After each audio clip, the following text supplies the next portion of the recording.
Steel Ball Run's first episode might be the best premiere that JoJo's Bizarre Adventure has ever had, and I think that there are some real problems with that we need to talk about.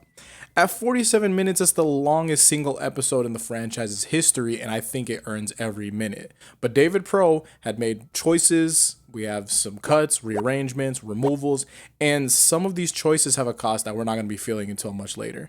The problems are not because the episode was bad, because it wasn't. It's about what we got going on, and in addition to that, what we don't know with the next episode and when it's coming out or not. We don't know the release schedule, so right now all we have is one episode and the question of what's next to happen.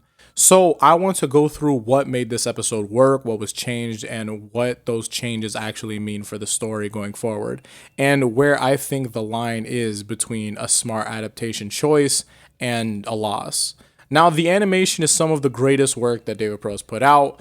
I feel that that's been pretty much covered by those who had already talked about it, though. But you can already see in my previous live reaction where I do talk about how much I do enjoy the retention of Araki's stylization in his anatomy while still trying to have that realistic exaggeration going for it. It's interesting to see the difference in 5, 6, and 7. Ooh, the bit of blur in the tones of Stone Ocean is meant to evoke this kind of dreamlike quality that the 2000s had to it, but I see the grit and almost uncanny realism that 5 had in certain areas and now in 7. But when it comes to dynamic shots, we have a cinematic light source that completely shifts the tone to give us a deep contrast of the scene itself. Like, I promise after part 4, David Productions has been trying to manipulate what the JoJo style really is, but still have it connect over, because 1 and 2 are connected, 3 is its own, 4 is its own, 5 is manipulating the baseline of 4 to be more like 3, and in its own way 5 like the manga. 6 is dreamlike, as I said, and 7 is this point where it's kind of everything. But I really do need to see what different settings look like, because I'm really interested in how the compositing changes. Right now we're under the bright sun in the west, so I wonder what it's going to look like in the snow and at different times altogether. Combining that, we have the soundtrack that earned the attention that it's got. The sound director's concept for this episode was called Dance with Steel Ball Run, and the idea was that the music should feel like it moves with the story, and it does. You know, each character's themes transitions into the next one, so the score just keeps pace and with the action, and instead of just sitting under it, it makes the whole episode feel like one continuous push forward, which is exactly what a racing story would need. Now, Steel Ball Run's early manga chapters had a specific challenge when it comes to the adaptation. The manga opens with Sandman, a character who does disappear for long stretches of the manga, and whose early stand hints at just in general get abandoned by Araki himself. Then it jumps between 5 character introductions with debatable pacing. Gyro's duel gets interrupted by Poco Loco setup mid-scene, and the race doesn't start for a while, and when it does, stands are already visible, which splits the reader's attention between the competition and the supernatural before either one had essentially earned its investment. You know, and for a weekly manga, none of that is going to be that big of an issue because you can read at your own pace. But for a 47-minute premiere that has to work for people who had just found this on Netflix and have no context for stands, Hamon, or any of it, that structure might not hold up on the screen the same way that you want to. Now, Kimura had said this in an interview that he sees Steel Ball Run as having 2 core elements, being technique and stand. Now, gyro steel balls come from the technique area. Stands are supernatural and separate from technique, and connected to that duality of the whole 1890s setting where you have this era where it's, you know, we have horses and horseback riding, but automobiles in general are transitioning into being the main thing, and you're having old values and new values exist at the same time. Still giving off that kind of part 3-ish area where we're split between 2 eras. Now, every major change in this episode follows a pattern from that. We're trying to keep this technique grounded and the supernatural in general hidden. So doing so, we're letting the audience feel the race and the era before asking them to care about anything else. This is the same approach that they had actually used in Golden Wind, because Some Giorno's introduction was clunky in the manga and the pacing wasn't even, and David Productions had restructured it with anime only transitions and front loaded the character motivation and gave you this character Giorno who's a lot more human than you would lead on to believe with the manga itself. Kimura had directed Golden Wind and been asked to do Steel Ball Run, so he's applying what he learned but with more confidence to make these bigger changes.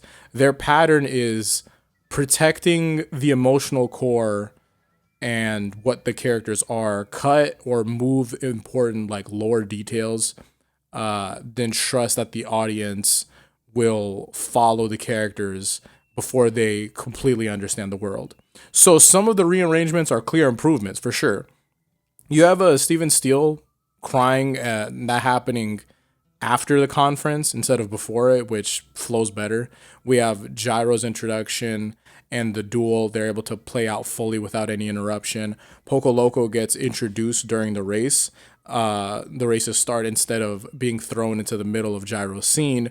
Then you have Mountain, Dathan, Avdol, Diego, and they're presented right before the race instead of during the press conference, which keeps the build-up focused at the right moments, I'd say. And the opening ceremony, so the Frozen Trophy, the mini horse race, that's cut. So the episode is trading that and that texture and that time for momentum. Now, an interesting, like largely interesting one, the Nicholas reveal, that being pulled from chapter 42 to the premiere, huge change, but it works because David Productions wants the audience to emotionally attach to Johnny before the race and not like 40 chapters from now or whatever. So when every review mentions you have Johnny being like, oh wait, no, I kind of do root for this person even though they were an asshole. That's the backstory now doing a lot more work than it had before. So there's this also small change with Johnny's backstory that is an improvement. So in the manga, Johnny bribed the security guards to drag Smith away from the theater line. And in the anime, the guards just believe that, oh, shoot, this is Johnny Joestar. He's a celebrity. And that makes Johnny's arrogance feel a lot more natural because he doesn't have to actively pay people off. People just give him whatever he wants because of who he is.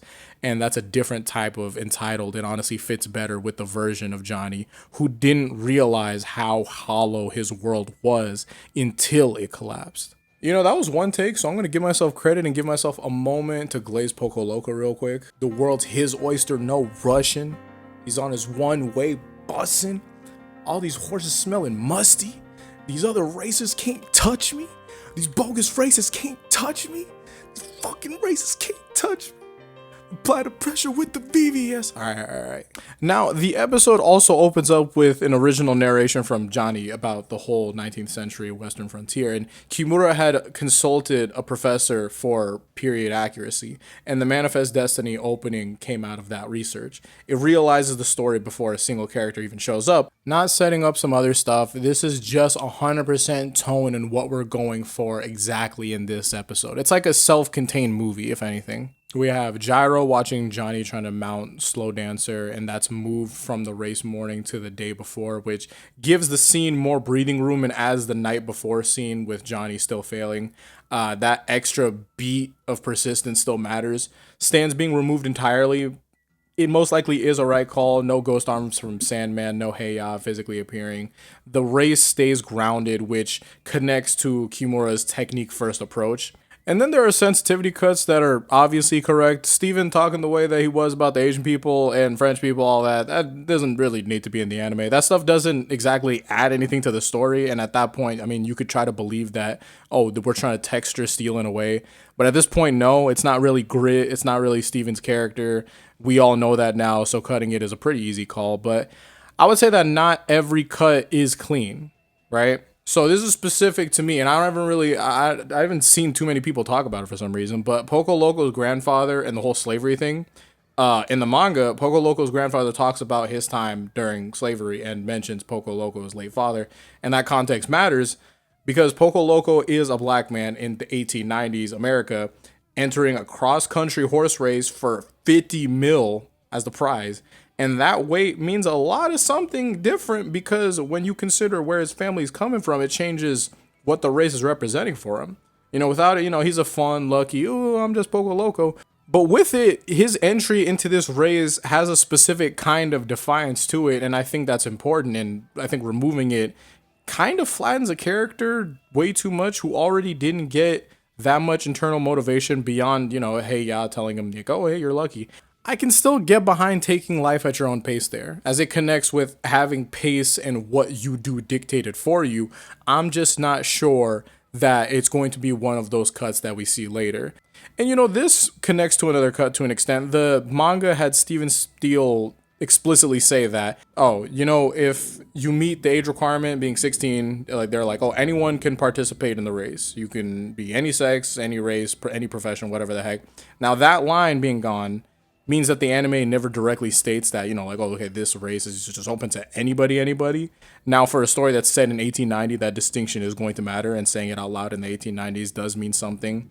But I think that the change in the entry price and the surrounding setting do help convey a similar point.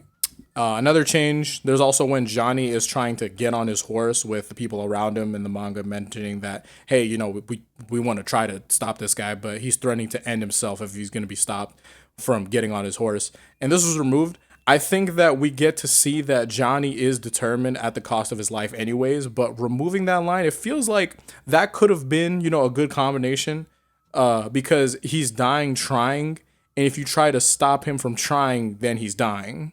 You know what I mean? Bars is back. I'm the one that's living lavish, like I'm playing for the Mavericks. Do you get it? Like, it's horses. It's March Madness currently. What are we not understanding here? And throw that bottle away, bro. It's been empty for a day. Okay. Enough fourth wall stuff for now. Next, we have Sandman, his sister, and his internal monologue with his tribe rejecting him. And he had the white man's books, and that's the foundation of what he deals with. The newspaper replacement tells you that he's interested in the race. The original told you that he's caught between two worlds as Sandman, and he's an indigenous man choosing to engage with the colonizer's world in his own terms while his own community pushes him out for it, and that tension is like the whole point for him, right? So during the race itself, Sandman's monologue about him wanting to win in the tribe, for the tribe, is also removed, so we kind of lose his motivation at the start, and we lose his motivation during the race. When he becomes important later, the anime will either need a flashback to fill all this in, or it accepts that he's just thinner than he should be.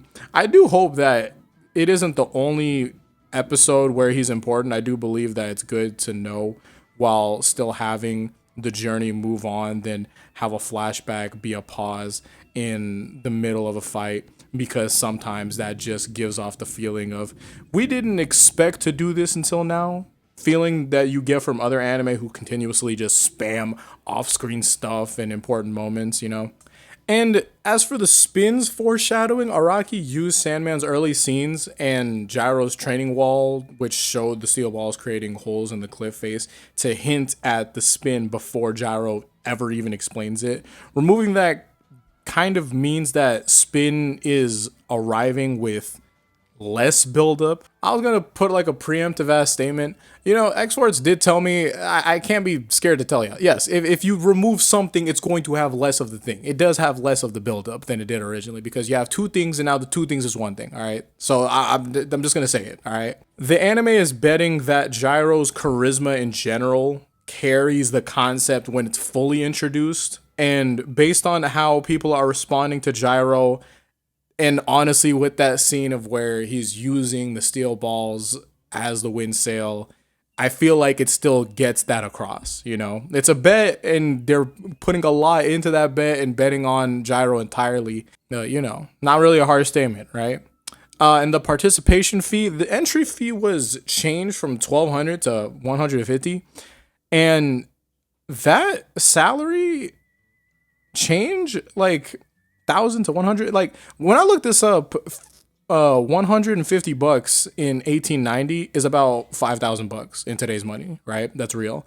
But 1,200 in 1890 is like $43,000. And here's where I think that the lower number makes more sense for the story that they're telling. Because with 3,000 plus riders entering in this race, $43,000 as an entry fee doesn't really work. That's an absurd amount of money in the 1890s. And you're not getting thousands of riders at that price. I think you're getting a handful of elite competitors that change the entire feel of the race. Like, okay, this is only elites only, and we're going against the best of the best.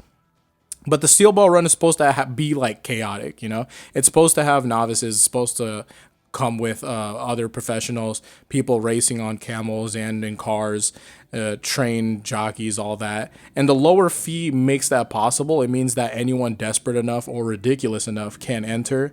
So, you know, in the anime, you have Poco Loco's grandfather negotiating with his landlord, like we're talking about negotiating with his landlord to raise Poco Loco's pay to exactly 150 so he can afford the entry fee.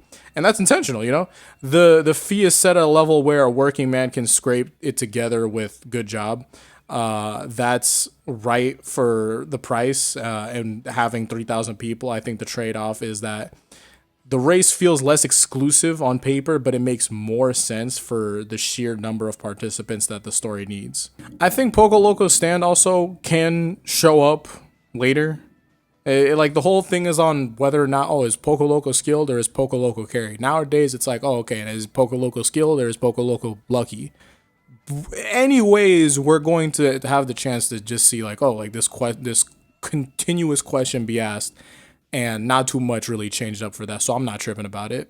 We have smaller cuts with like Gyro's interaction with Sandman at the registration, the Emerald's origin as a family heirloom, Johnny using Slow Dancer to kick pebbles at Diego, Johnny passing up Poco Loco for a bit, and people just passing out from fatigue, Sandman running, I think too. All of that was trimmed. Now, some of this can be moved. Gyro meeting up with Sandman could be reworked into a future encounter being like, oh, wait, I remember this guy, you know? And in a silent ways, arms can show up when the stand like truly debuts and we don't have to have like the what is the stand thing going on. But some of this will just be gone for forever, you know? But the episode isn't only cuts, you know? We have Johnny who threw a man and used him as a ramp and gets kicked in revenge. Like that was, okay, that was pretty cool. And there's a new scene of entering the registration office with him getting his number where in the manga he didn't have during the first stage. His flashback is moved after Gyro leaves him on a beam, which is it's creating a better beat for the story. And Johnny's monologue about seeing hope, originally placed right after Gyro first leaves him, is moved to the end of the episode as a reflection of the race, which gives it more weight, right? So the Manifest Destiny narration, the visual identity, the way that spin callbacks like to Hamon, all of this gives the anime its own personality, and for a part that's going to be running, where I think now for a long time, having that identity for 1 minute matters a lot. So here's what makes this all harder to evaluate than what it should be. We don't know when episode 2 is coming. The release schedule hasn't been confirmed. The Anime Japan panel is coming up at the end of March, and that might give us some answers, but right now we have one episode and a lot of confusion. Kimura said that production is ongoing and each episode takes a long time. He said the first stage was treated as a self-contained unit with its own pacing logic, so the cuts were about making this episode tight and not trying to be about removing content from the series, obviously. And there's room for the cut material to come back, you know, like Sandman and all that, and Hey Ya being shown later, Steel, yada yada yada. And Johnny's chapter 42 flashback could still be expanded with even more weight than Araki originally intended. But the longer that we wait between episodes, the more people will get antsy, and then the more that they will get weird about it, to be fully honest with you. You don't have to be like an anthropologist or a psychologist to truly know how people do get when there's like a space between an episode and another episode. So after a while, these cuts will start to feel permanent for some. If episode 2 does drop relatively soon and start filling in the gaps, then episode 1's approach was just smart front loading. If we're waiting months, Stone Ocean style, the general person's memory, bro, like you already know the game, and that's the actual risk, right? Not that David Productions made any sort of like, bad choice about this or that, whatever the heck. They made good ones. The risk is the schedule doesn't give them the space back that they borrowed. And that's the most unfortunate case here. Because to be truly honest with you, manga is supposed to be viewed as, oh, art. Anime is supposed to be viewed as, oh, okay, art. And art just drops when it drops, right? And you can't really expect an artist to do all that. But when you have to consider that this is a business and there is supposed to be this flow that appeases the consumers and hell, like what the shareholders also and all that. And it's scary because since streaming, people's good graces has been manipulated largely, and I do think that the main story being told about what happened to part 7 or what happened with part 7 is going to be strongly dictated by time and not just the art itself. They've done it with shows more popular, they've done it with shows less popular. It's just something that happens in the current day. So we're going to see how this all plays out. But thank you all for watching. Hopefully I'll see you all on the next one. Until then, peace out and Godspeed. Let them have it. We're balling like the March Madness.